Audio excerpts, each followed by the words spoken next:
let's say it's Tuesday night, and let's say you could really go for some Star Trek talk with your Star Trek pals. Well, that's where we come in. It's Mission Log Live. I'm John Champion. And I'm Ken Ray. Each week on Mission Log Live, we talk to you and you talk to us. You call in, you chime in, you ring in with your questions and comments. Tonight, we welcome back a friend of this show, someone who has unique insights into Star Trek, Dr. Ali Mattu. He's the host of the Psych Show, which we'll familiarize you with by and by. We'll also talk about whatever you want to talk about, provided you let us know what you want to talk about. You can click on the link in our Zoom meeting, or you can use the one-tap phone form from your smartphone. You know, that gets me every week. I stumble over that right there. You can even call us the way Antonio Meucci intended by dialing numbers 669-900-6833. Those numbers again, 669-900-6833. Then you enter the meeting code that you'll find in the show description and the comments, and away we go. Thank you to everyone who's joining us live tonight. By the way, Ken, we are already hearing from people.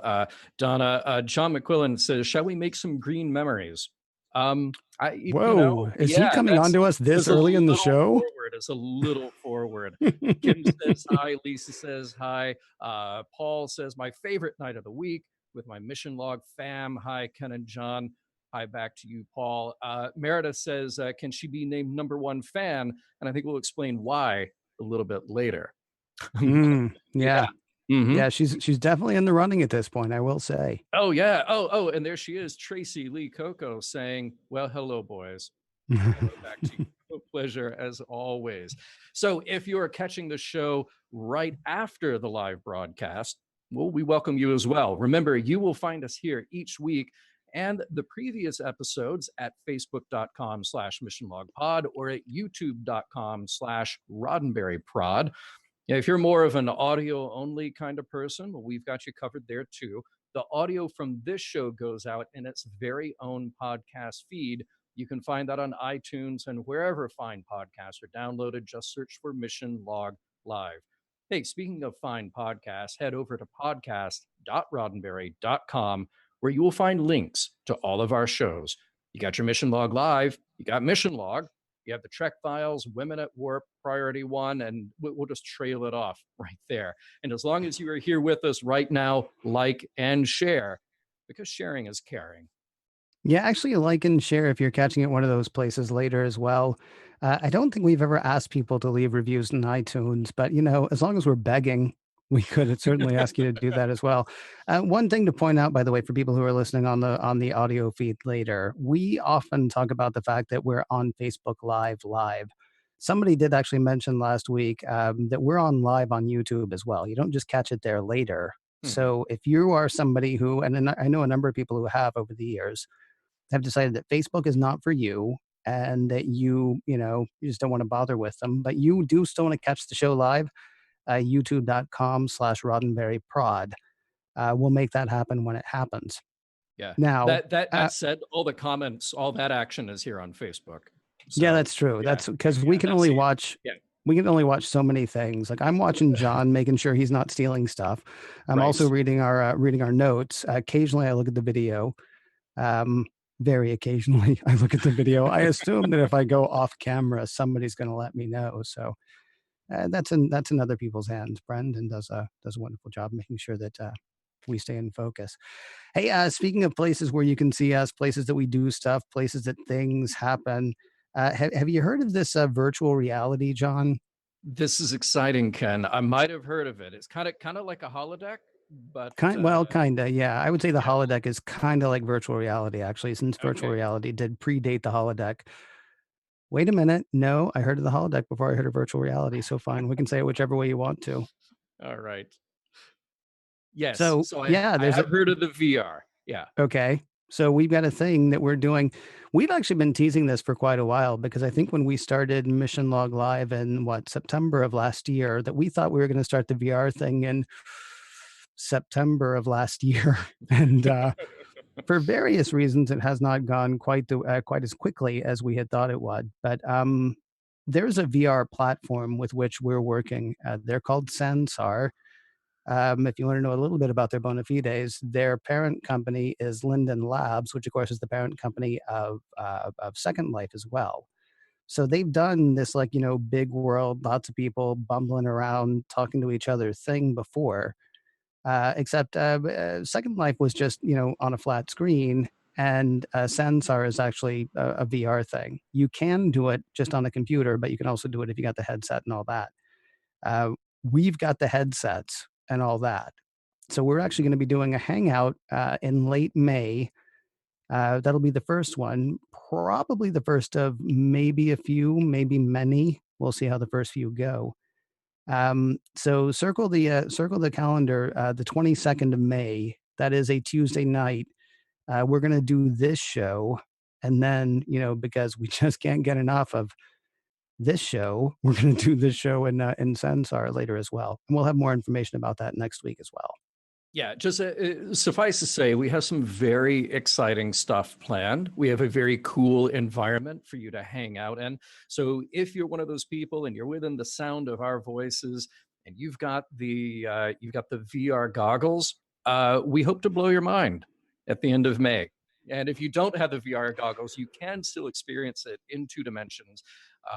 So yeah, mark that on your calendar. We'll hop over there right after we're done with the live show and have a little mission log hangout at sansar.com. That's SANSAR.com.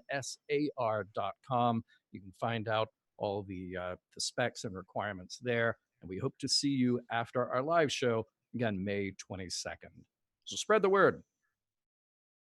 We'll meet Dr. Ali Mattu in a few minutes. So if you have questions about the psychology of Star Trek or the psychology of science fiction in general, now is the time to call in and be ready. Again, you can click the Zoom link or call 669-900-6833, 669-900-6833. It's interesting that we're finally ready to talk about our VR thing, because that's actually going to be a good bit of the conversation that we're having tonight as well. Reality versus virtual reality and what have you. And in fact, that's a big part of our poll this evening as well. But before we get to tonight's poll, let's talk about last week's poll. Yeah. So last week, when we had Doug Drexler on, and a good part of that conversation was about the 1964 World's Fair of New York and how that influenced Star Trek, the design language of World's Fairs, we asked you if you had ever been to a World's Fair. Now, I'm a little bit surprised. Only 14% of you said yes, you had been to a World's Fair. 86% of you said no. And I realize that World's Fairs are a little out of fashion. The last big ones in the US were in the 80s. And there are little ones that have cropped up around the world, but it's just not really a thing anymore. I'm glad that I got to go to one. I'm glad that you got to go to one, Ken. But yeah, it seems like the heyday was over pretty much by the early to mid 70s.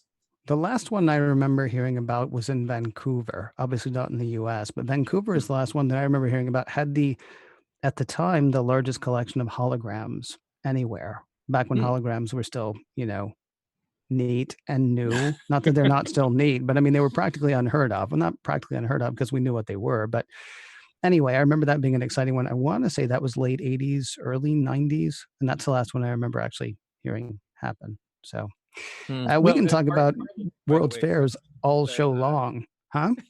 Carlos just said Epcot doesn't count. Carlos, I disagree. Maybe now Epcot doesn't count. But in the early 80s, that was the model. That was the thing. It was the closest thing you could get to it. See, I was kidding about talking about World's Fairs all episode long, although I will say there are still parts of Epcot that are. If you go to the land and then take that boat ride, there's just some amazing stuff happening there, like real World's Fair kind of stuff. And nary a Pixar character to be found, I think, at least the last time I was there. Anyway, we got a whole other topic this week. We got a whole other poll this week as well. This week, our poll question: is an experience on the holodeck real? That's the question. Is an experience on the holodeck real? So far, the answers are 66% yes, 34% no. And just so I'm clear, 66% of people say yes. They're not saying, yeah, it's 66% real. So yeah. Well, get your vote in if you will. Yeah. And get your vote in if you will. Is an experience on the holodeck real? Find the poll, cast your vote. and then join in on our conversation, because it is time to begin our conversation. And here's the thing, we keep those questions a little bit vague and provocative, and people will argue with us about those questions. But yeah, we know what we're doing when we pose a yes or no question with something that has a lot of facets, is to get you to argue with us or amongst yourselves. So, but now it is time to welcome our guest, Dr. Ali Mattu. Ali Mattu is a clinical psychologist who specializes in the treatment of anxiety and body focused repetitive behaviors, but he's more than that. He's a geek, one who wants to bring psychology to everyone everywhere by hosting the Psych Show, writing about the psychology of science fiction at Brain Knows Better, creating mental health curriculum with the Pop Culture Hero Coalition, and presenting to the public, kind of like he's doing right now on our show. Ali, my friend, thank you so much for being back on Mission Log Live. Great to see you. John and Ken, it's so good to be back on. I had so much fun last time talking Star Trek Discovery, and I am so pumped to have this discussion with you all tonight. This discussion being like, going all over the place. Where do you want to start? Do you want to start TOS, TNG? All of the above? Is that an option? Well, you can't start at all of the above, I don't think, but sure. We'll try to hit every single bit of Star Trek in the next 49 minutes. Let's start with Star Trek Generations, because the Nexus, I think, can take us through all of the above simultaneously. Ooh, that's a good point. Wow. Plus, the 49 minutes will only feel like forever. Yeah. Let's go back to the very beginning, because I know you've brought up stuff that we've talked about in the show for a long time. Yeah. Something that I've said a couple of times: if you ain't working, you ain't living. That is the Jim Kirk creed. From this side of paradise to the Apple, seemingly sustainable societies were, kind of anathema to Kirk. He wasn't a big fan because, where's my new shirt? Where are your crops? Oh, I know you're living and you're perfectly fine, but it doesn't look right to me. Right. Let's just start there. Is that colonialism? Is that just not getting something and so not liking it? What was going on at that point? That's a good question. And that's a theme that not only do we see in Star Trek and in the Next Generation, and we see that play out throughout a lot of stories about work in the 23rd and 24th century, but we see ideas about that in a lot of other science fiction as well. And this fear of what's going to happen with new technologies, how is work going to change, what's our role in all of that. So it's a really big question. Where do we take that question? Well, I think one of the interesting things about Star Trek is we don't see that many different types of work on display, and the types of work that we do see are mostly Starfleet officers, scientists, diplomats, ambassadors, and that's about it. So we don't really see what people like most of our audience, most of our community would be like in that world, and we don't really see what their role of work is. And so the best view that we really get is when Kirk sees these societies, and where Picard meets these societies, and Sisko and the rest of the crews that have to come, and the values that play out there. So I mean, there's a few areas where I think we can take this, but Ken, what's Well, I think I might argue that Kirk actually has sort of a mid-level management approach to the whole thing, because you're right. What we see, for the most part, from the Starfleet people are, yes, they're ambassadors, they're engineers, they're captains, or things like that. When Kirk lands on a planet, though, it's miners, it's farmers, it's people, maybe we're at some pre-industrialized society, in which case you're talking about people who are toiling away to make shirts to trade off for corn or something like that. I mean, he lives a pretty rarefied existence as far as the people whose planets he's landing on. But then when he lands on some place that's so primitive, let's say, that they haven't even figured out that they should be, churning butter and then charging other people for it, well, then this isn't really a society, because what the heck are you guys doing? Right.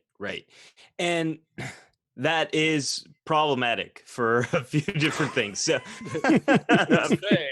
You say.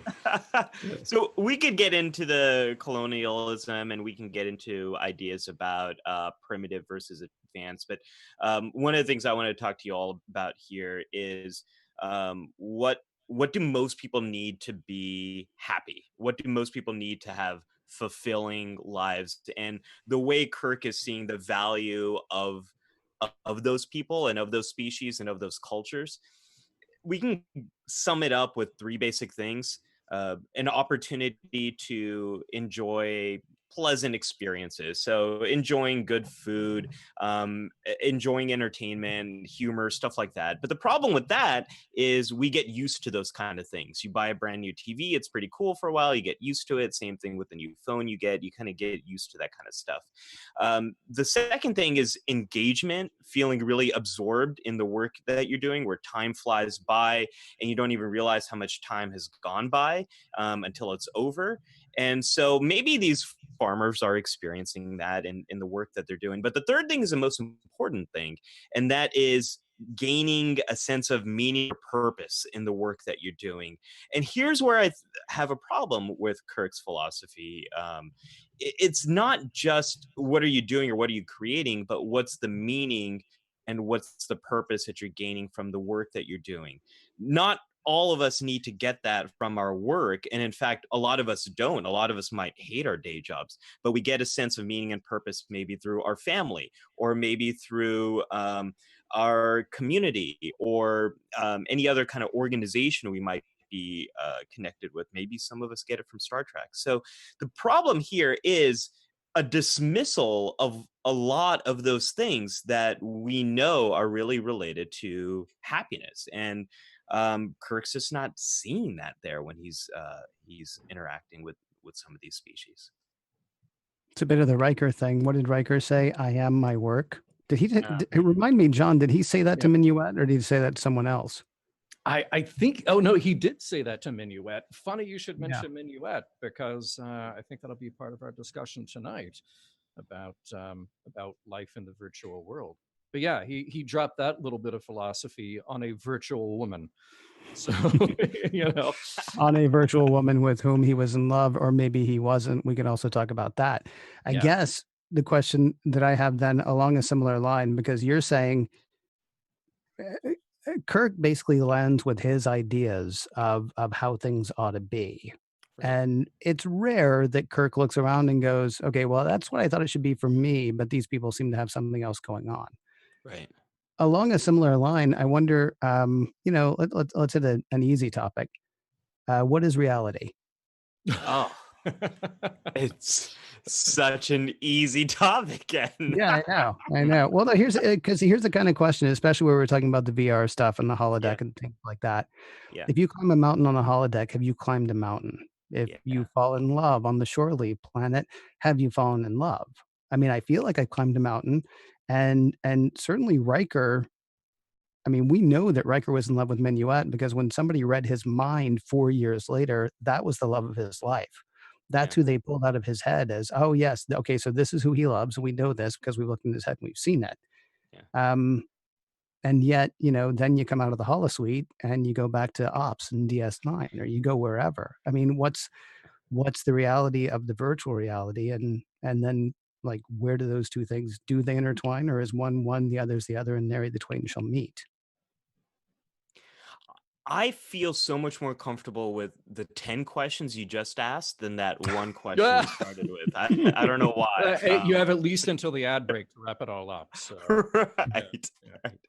Okay, so I'm gonna tackle these questions. I want to have this conversation, but I also want to throw out two questions that I think complicates all of this. So number one, we know that holodeck technology is also related to replicator technology. So when is food real in Star Trek? And what does that mean for how we judge reality related to the holodeck?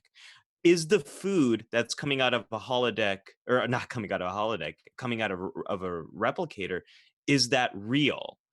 And how does that then relate to how we're judging these experiences? So that's something I always struggle with this conversation related to Star Trek. And I'm not quite sure what the answer is to that. But it feels like it's real, but it's not really steak. Does that make any sense? I mean, you're eating something, so what you have is real, but is it really steamed Osna, or is it, or Well, is it something yeah, else? but if a replicator can exactly replicate, we had this question on a show recently that you and I discussed. Is a replicator taking the original and scanning a copy of it, getting down to every last atom, every last molecule that made it that thing, and is able to create an exact duplicate, indistinguishable from the original?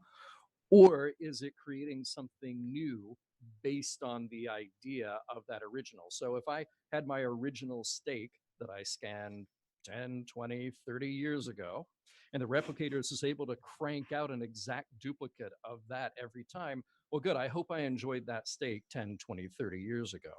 Yeah. But if I tell the replicator, make me an 8-ounce steak, well, which one is it making? And does it have some wiggle room for creativity to make something that is cooked a little more, a little less, a little saltier, a little drier, a little, there are all these variations that are different, even if you go back to the same restaurant or cook the exact same recipe every single time on your own. So, Yeah, and so this gets to the question of what is real. What's the real stake? And there are so many different ways we can define reality.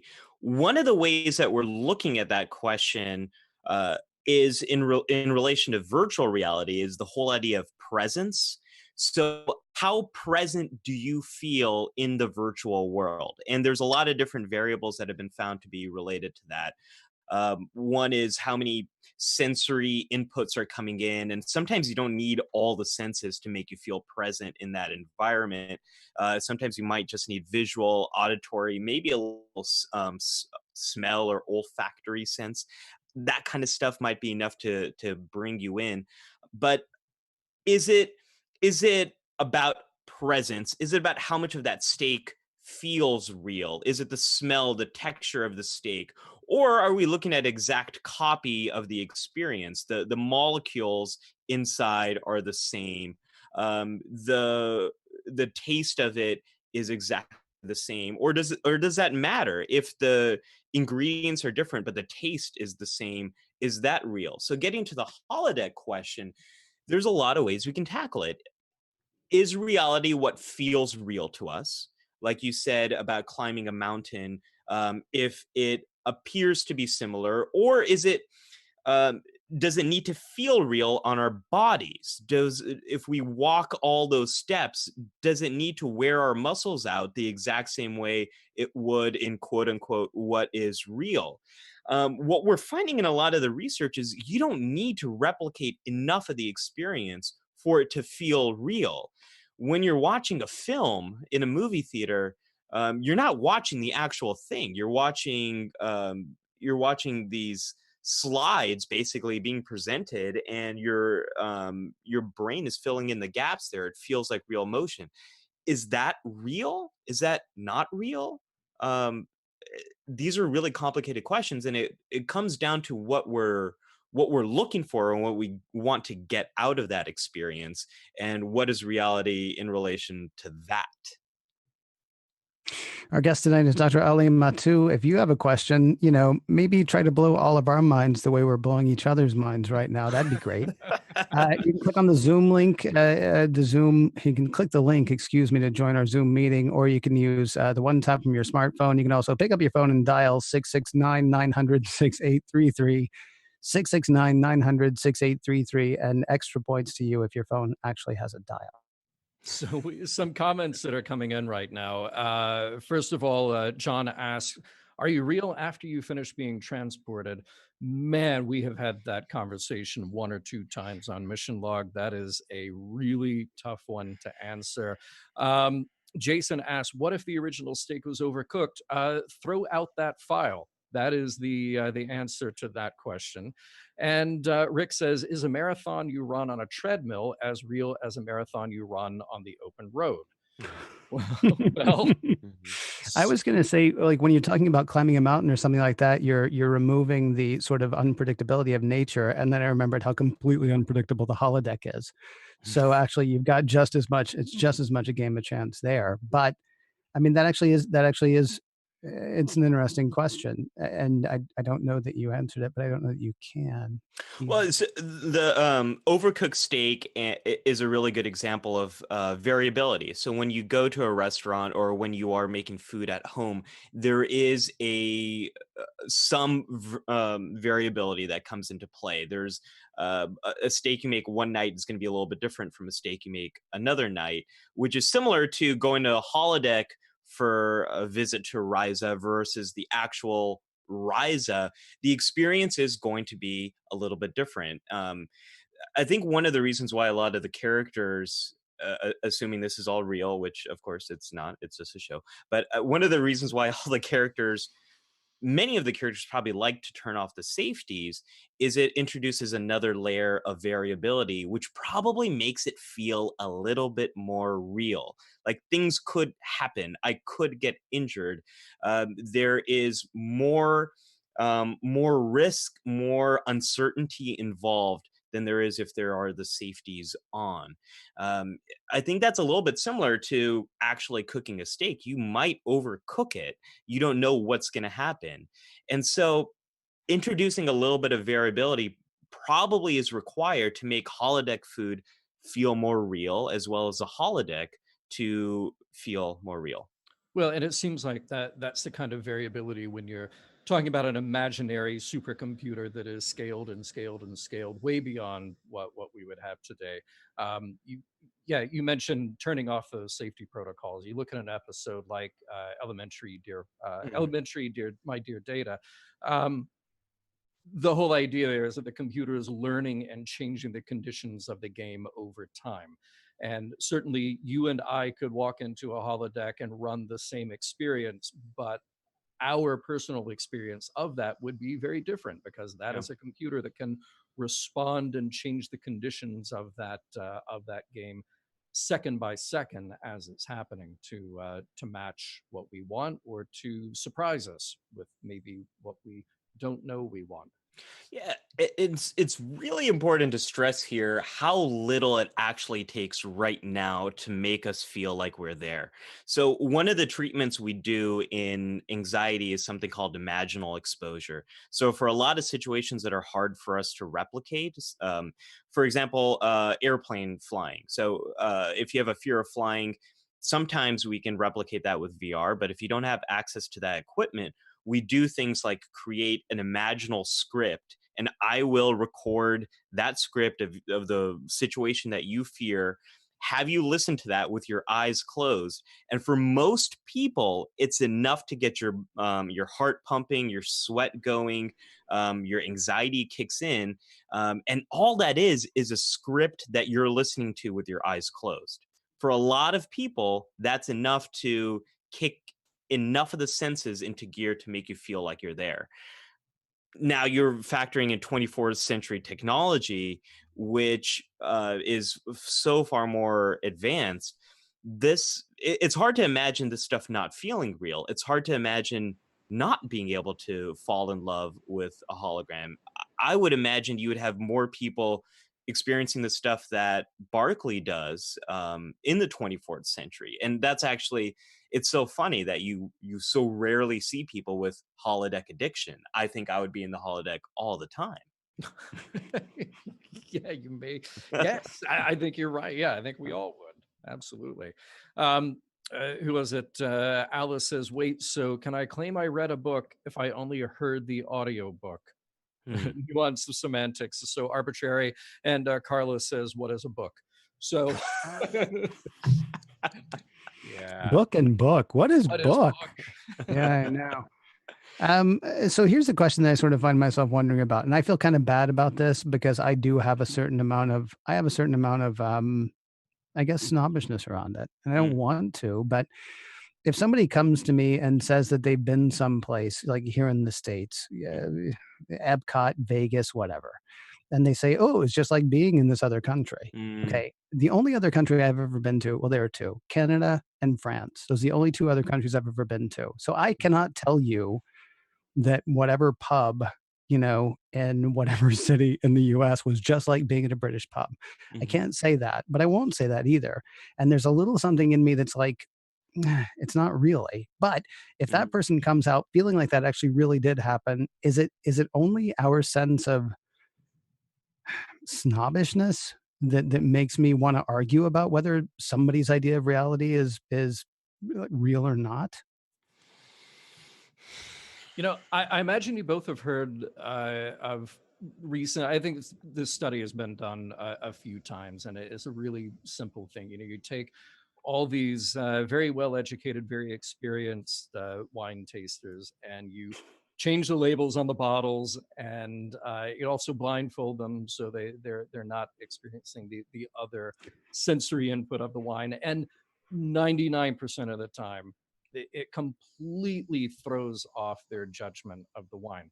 But here's the thing, yes, so we can say some wine is overpriced, and wine tasting is purely subjective, and people who claim to have palates that are specifically tuned to expensive wines versus cheap wines, that may be a bunch of BS. But I think the good news in a study like that is to say kind of what we're saying here. Perception in that case is a reality, and the perception is dependent upon a number of factors. If I have an amazing experience with a $10 bottle of wine because I'm with people that I enjoy sitting with in a restaurant that I enjoy, and it's sort of a perfect night, great. The value of that experience is incredibly high. If I have a $200 bottle of wine and it's a miserable experience because of whatever other factors are there, then I don't experience the value of being overcharged or charged the correct amount for that bottle of wine. So everything that we do is wrapped up in the experience that we bring to it and all the other environmental factors around it. So yeah, Ken, to your point, I think it's an easy thing to be able to say, well, you didn't go to the real place, you didn't have the Mhm. real experience. But if somebody got something out of that, maybe intellectually they understand, I didn't actually go to England, I didn't actually go into an English pub, but there was something about the experience of being in the replicated version that stuck with me, that gave me an experience I wouldn't otherwise have, and allowed me to step out of my usual reality for a minute. I think there is still some value to that, even if we say it's not quote unquote real. So I'm here in New York. You can come here to New York and say you had an amazing weekend in New York City and spend most of your time in Times Square. That's a real experience. It's not where most of the locals spend most of their time. And it's also an environment that is mostly catered towards tourists and people who love Broadway. But that's a real experience. So how do we judge? This gets back to your first question. What is reality? What is an authentic New York City experience? There are infinite authentic New York City experiences, and yours is no different than mine. So how do we define what's real or not? I don't know. Sweet. Italy. Italy, by the way. Italy is not real, but it's so real. So there's my little New York vote. Hey, It we have a stays. video caller that we wanna yeah, and it's all right there. It's a little confusing, though, about where you pay. Yeah. For people who have been there, you know what I'm talking about. We have a video caller who's gonna come up in just a moment, but first we have a little bit of business we wanna do. But before we even get to the business, we wanna remind you that you can be like our video caller. Dave will be joining us in a moment, and join us yourself. Click on the Zoom link or call 669-900-6833, 669-900-6833. I haven't asked Ali's permission for this, but I'm going to go ahead and say if there is a particular thing in a particular episode of Star Trek that has always driven you nuts, Hmm. and you've always wondered, did they do the right thing? Is this the right thing? What does that mean? Call in and throw it, because the worst thing Ali will do is curse at you and tell you never to call again. Yeah. Yeah. Yeah. That's Yeah, true. I feel certain that's going to happen. We do have a bit of business that we want to hit. We want to remind people, John, about the really cool shop that we have with the really cool stuff. The really cool shop. I love that Yeah, shop. Yes. How do I get to it, Ken? One of my favorite places to virtually go, missionlogpodcast.com is where it is. And then you click on shop because, there's a shop there. And that's where you find really cool things. Our friend Carl is cranking out just a ton of stuff all the time. We talked about new shirts last week. Come to think of it, we only talked about the new shirts last week. And yet, possible number one fan Meredith has Yeah. already availed herself of those wares. Yes, yes. She sent a picture of the Lieutenant Junior J shirt and the carbon chauvinism shirt side by side, looking pretty sartorially splendiferous. I would say those are brand new designs that went up last week. Ken, you're shaking your head like you're just shocked that I would Well, no, describe the shirts in that way. Yeah. Yeah, I'm pretty sure that you just made up at least 3 of those words. So Whatever. So you'll yeah, yeah. carbon chauvinism. Yes, Mhm. that's there. The new Lieutenant Junior J shirt. Isolinear John Kenner there, and of course, there are some shirts that have been up there for a while now. John. Yes, yeah. So we have the Cool as Kirk, which is a classic, one of the original mission log designs. You also have Ditalix Mining Corporation. Remember, what's yours is mine. We also have the tribute to Nova Squadron. You've got Bonk Bonk on the head since 1966, and the old Ethos Pathos logos. And here's the thing, I'm going to be adding more classic designs and then new designs as they come out. So keep an eye on that shop. So easy to get to, missionlogpodcast.com. Click on shop and show your love for Lieutenant J. Yeah, for Lieutenant J, for Carl, for us, for everybody. And then what's really cool is hopefully we're all going to get together someplace and we're all going to be wearing these shirts and nobody else is going to be wearing these shirts. And it's not to feel, superior or better. It's just, hey, we'll all know each other. And we're like, hey, you went to missionlogpodcast.com / no, not slash anything, and then clicked on shop. Yeah, to be Can we- clear, can we- Ken, those people will be wearing shirts, those other people described, just not necessarily a Lieutenant J shirt. You don't know. Okay, all right. I don't know what conventions you go to when you're not in Vegas. Seems likely. It seems likely they will be wearing shirts. Hey, so we put out the call for callers, and probably we should go ahead and get to a caller. Dave, Dave is here, man. Hello. What's on your mind tonight, Dave? Hey, how's it going? Really enjoying the conversation tonight. It's very real. I guess my question is, is all of this real, or is it, just You'll kidding? never know. You'll never know, Dave. Yeah. Right. Mhm. So just kind of reflecting on Star Trek and some of the conversations you guys had last week, with around the science of science fiction. In real life, they put astronauts through these rigorous trainings, to get to prepare them for the psychological rigors of being on the space station or potentially going to Mars or whatever. Because it's really tough on the human body and the human mind to like go into space and actually do these fantastical things. Now in Star Trek, obviously it's a TV show, but every week the ship is in peril. There's a lot of just mind bleepery going on. But everybody in Starfleet seems pretty well put together. Everybody seems to nobody's really completely losing their stuff. So my question is, how well do you think the show really deals with what it would really be to experience this stuff, and what must the Starfleet Academy train to prepare people to go out and do these things and basically not lose their what when they're up?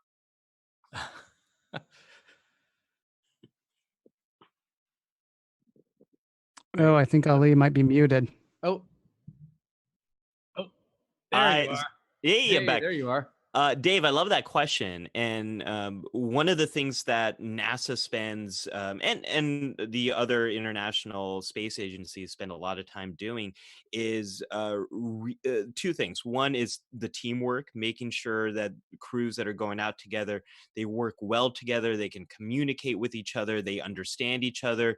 There's a good mixture of different perspectives. We know that mixed gender crews tend to do better than single gender crews. So there's a lot of stuff that happens on Earth, simulations, getting the teams getting going and ready to work together. The other thing that the international space community does is they try to create environments in space that are very similar to Earth. And this gets back to virtual reality too. A mission to Mars is going to require a lot of virtual reality. It's going to be the first time when astronauts are so far away that they can't see Earth anymore. I think mission or day 130 or something like that, they'll lose view of Earth, which we don't really know what that's going to be like. That's the number one recreational activity astronauts have, is looking at planet Earth. So taking that to Star Trek, we don't really know too much about the experience that people get in Starfleet Academy. We know they have a lot of classes. We know they have a lot of lectures. I was just recently watching a few episodes of Star Trek Voyager, which I know we're not quite there yet in Mission Log, but this is Mission Log Live, so anything can happen. Anything can happen. Yeah, it's we're in the Nexus again. But they do talk about zero-G training. I think B'Elanna Torres talks about it. I think with Tom in a certain episode, and we know that they are pushed physically.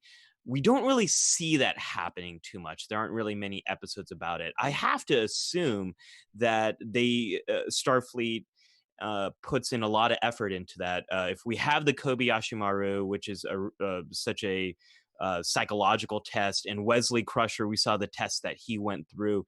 It seems like Starfleet puts a lot of effort into training their officers. So it's likely that the crews that we see on the Enterprise, on Voyager, on DS9, on the Defiant are exceptionally well trained and have been through a lot of the rigors of spaceflight, both in holodecks and actual real world scenarios. By the way, Thomas, who wrote it on the Facebook page, says there might be a lot of in-between weeks we don't get to see, where everyone is just relaxing and drinking hot chocolate.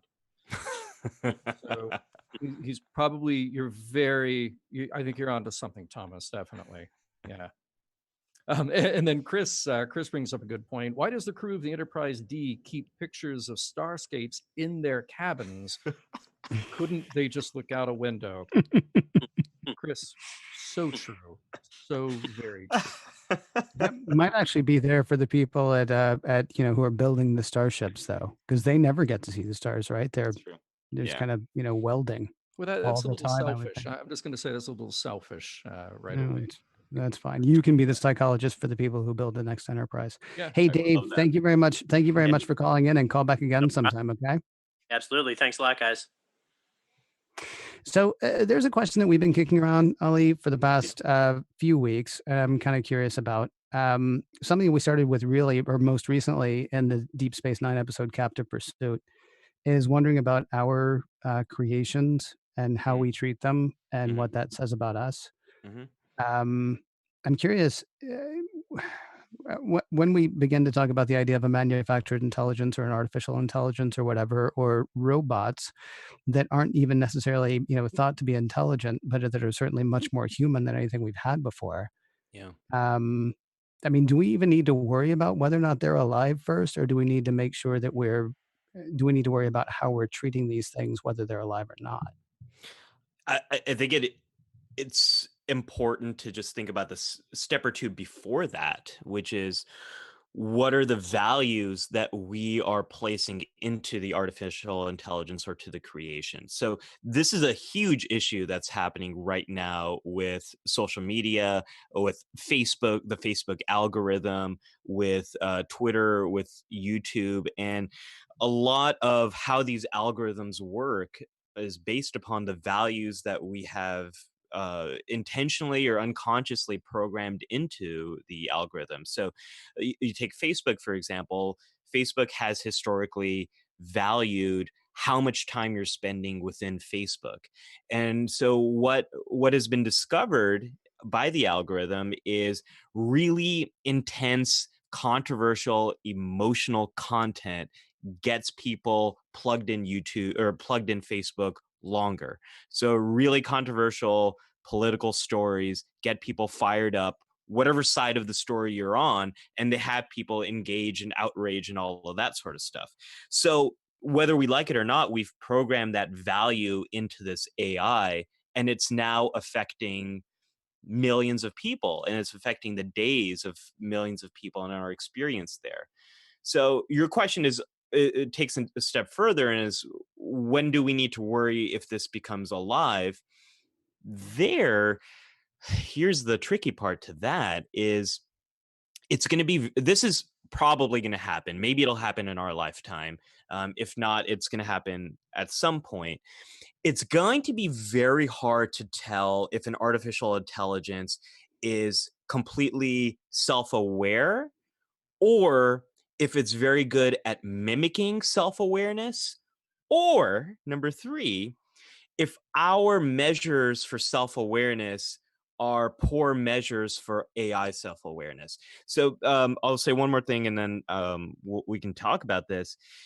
We've considered objective self-awareness to be a big measure of being a sentient life form, that you recognize yourself as a thing.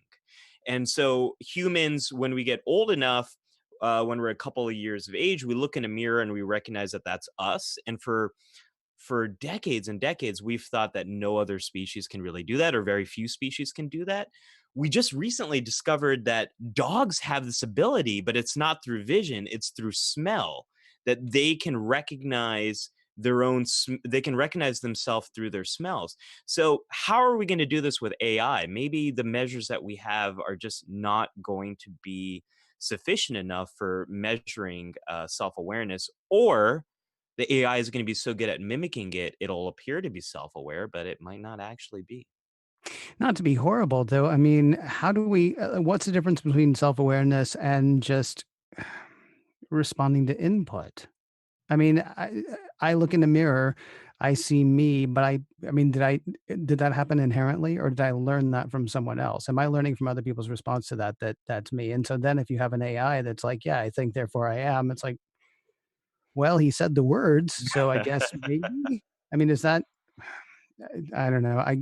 I go a bit nuts trying to figure out self-awareness, but I'm not as smart as some people. Hey, I want to go back to that conversation, but we may have to do it later because we actually have another caller on the line. Is it Myra? Yes, hi. Hi, Hi, Myra. thanks for calling in tonight. My pleasure, and thank you guys for your hard work there at Mission Log, as well as Computer. I can't leave out Computer. Have been listening to you guys since you were knee-high to a grasshopper, and and there's a lot more to go. So, and thank you for this episode tonight. Well, thank you. Thank you so much for the call. And what provocative question do you have for our guests tonight? Well, it really, hopefully it'll come out as a question. I was thinking about that, in my opinion, you know, the simulations are real, the holodecks are real. And I wondered if you factor in things like the Geordie Manchurian Candidate episode, and no spoilers because we're not there yet in the course of DS9, but you know, one of the characters experiences an imprisonment over a few days, and it felt like 20 years to him, you know, hard time. And so, you know, to these individuals, this felt truly and deeply real. And, you know, is there some sort of substantive difference between, you know, okay, this is implanted in them, or maybe since they didn't walk into the holodeck, you know, this happened outside of their knowledge, so therefore it's definitely real, versus if I go into the holodeck and press a button and I'm subjecting myself to it, so somewhere in my mind I recognize, oh, well, this can't be real. So it's not really a question, but maybe just to add to the thought and the fun discussion. I love this line of thought, Myra. One of the things that I've been kind of kicking around as we talk tonight and talking about the experience in a holodeck is that we might be putting too much emphasis on the mechanics of the holodeck and where it is and how it works and how you interact with it, as opposed to simply the experience of being there. If you've listened to the show for a while, you probably know that I've said on more than one occasion that I don't have any supernatural beliefs in particular. You know, chalk it up to whatever supernatural beliefs you want to talk about. But something that I found really interesting when I was in college, I wrote some papers on this for religion classes. And then later on, as I kind of dove into scientific skepticism, stuff like that, is that the experience that somebody has is still real regardless of the mechanics of what they're experiencing. So someone who believes that they had a religious experience, or someone who believes that they had an interaction with something supernatural, the experience is still real. The emotion, the brain chemistry, all of that is still real. The confusion or the question might be simply what triggered it. So we would have to ask ourselves, okay, well, it's not that a person is making up the experience. They're actually going through it. They are actually going through an experience. And when you extrapolate to a holodeck, you're just saying, well, now we've got a piece of technology that makes that experience indistinguishable from the quote unquote real thing. So I love this idea that at a certain point, and Ali, as you were talking about a computer that would pass the test for AI, we've talked about this on the show before as well, the Turing test. At a certain point, it really just becomes an academic question. Mhm. It really is, because it's not about, does that thing have a mind of its own? Does that thing have consciousness? If we can't tell the difference, then we don't even need to ask the question anymore. If we can't tell the difference, then it is.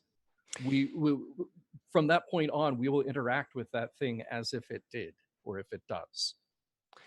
There's a couple of ideas that came to my mind, John, as you're describing that, and one is, if someone believes a house is haunted and they believe that they saw something there, and we find out later that the hallucinations that they were experiencing were actually because of carbon monoxide poisoning, and you tell that to to the person, what happens then?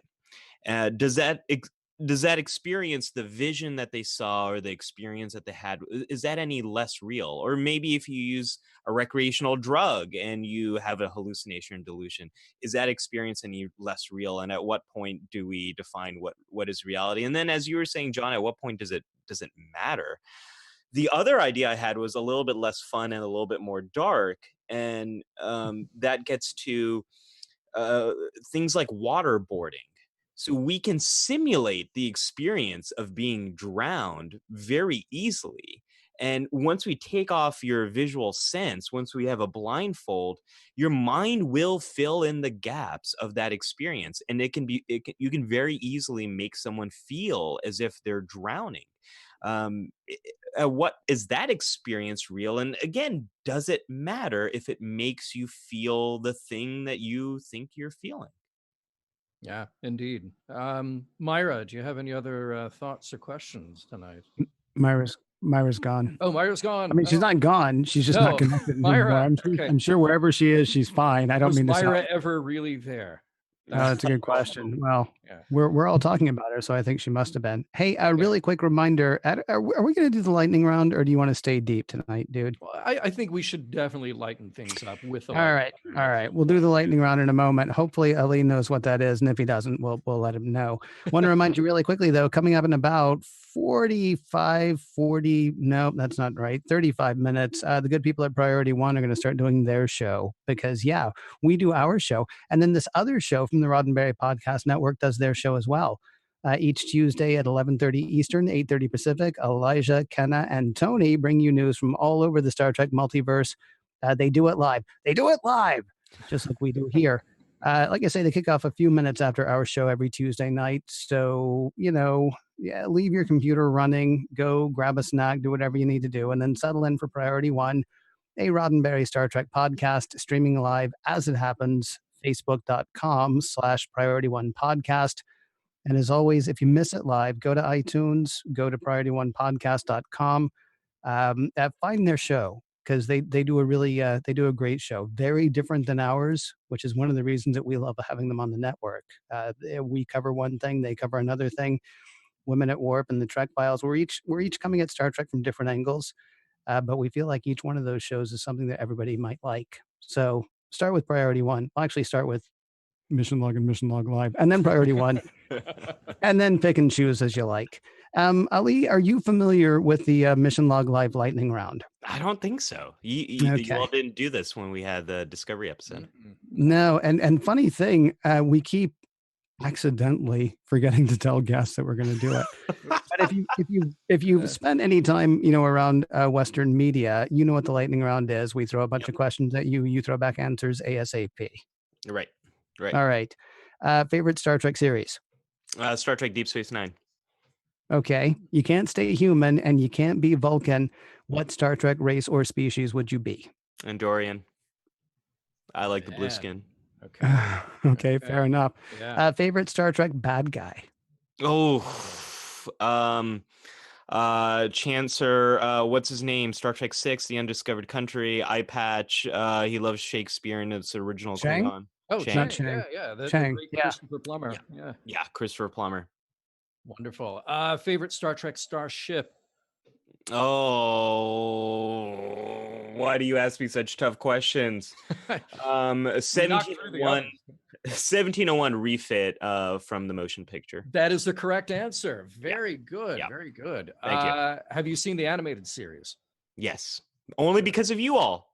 Oh, Because we've so seen it. you have a double correct answer. You get an extra point for that one. Favorite psychologist from history?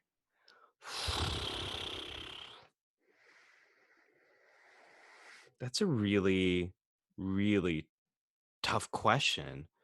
Um, I'm curious in your training and in your education in the field, Yeah. who spoke to you? Oh, okay. I mean, this is a little bit of a niche pick, but Wolpe or Wolpe, I always forget how to pronounce his name. He was a behavioral therapist in South Africa. He was just super calm, cool, nice guy. You'd want him to be your grandpa, and he was one of my supervisor's supervisors. So there we go. That is very good. Now, conversely, do you have a favorite fictional psychologist? Like a Hannibal Not- Lecter. He might Not Counselor Troy. no. See, right? Favorite fictional psychologist. They're all so bad at being psychologists. Yeah. I almost feel like, I mean, I know it's a psychiatrist, not a psychologist, but I almost feel like you could go with Freud because he's been done in movies and TV shows and comedy that's so many times that That's good. Yeah. I'd imagine he's real or was real, but hey, what's real, man? What's real? Yeah. y- I would say no, John. I don't have one. I think that's good. I think it's a fair answer. Yeah. Your favorite technology from Star Trek? Lightning round. Think. I really liked replicators as a kid, and I like communicators, but we kind of have that technology now. So I'm going to go with something even cooler, which is warp drive. Okay. Good call. This is actually from our friends at Priority One. Somebody brings a plate of brownies. Do you take an edge piece or a middle piece? Middle piece. I like it soft. Interesting. And finally, have you been to Vulcan, Alberta, Canada? No, but I've Okay. been to Star Trek: The Experience. Rest in peace. Yeah, that's not bad. I heard, John, by the way, I was talking to somebody. Apparently, the town council in Vulcan Yeah. actually dresses up like Starfleet crew. Oh, That is now 2 reasons to go there. 3, if you count the name. So get Doug Drexler back on the phone because I can now answer the question as far as why somebody would go. no, there was a whole thread last week of everything to do. There are Star Trek Easter eggs all over the place. There are statues. There are businesses named after Star Trek. Look, before long, there's going to be a John and Ken statue. I'm certain of it. Reaching up to the stars Yes. to sort of, yeah. Speaking of that, is there anything similar in Bozeman, Montana, at the site of First Contact? They should, other than the home of Brannon Braga. I don't know. But, Yeah, I can't answer that question. Hey, Ali, we as happens when you're on, the time just flies. We're actually at the end of it now, but before we say goodbye to everybody, can you remind people where you would like for them to go and find you? Yeah, I'd love to continue the conversation on Twitter at Ali Mattu, ALIMATTU. You can also find me on Facebook at the Psych Show, and I'm also on YouTube, the Psych Show. And for some of my writings on Star Trekky stuff, go to brainknowsbetter.com. It is It is a true pleasure to have you on, and I hope we can do it again in the relatively near future. I would love that. Thanks for having me on. Have a great one, Ali. Mission Log Live is produced by Roddenberry Entertainment. Executive producer, Rod Roddenberry. Technical production on Mission Log Live is by Infinity Networks. Producer, Brandon Bradley. Be sure to visit podcast.roddenberry.com for the latest from the Roddenberry Podcast Network, including Mission Log, Women at War, Priority One, Trek Files, and more.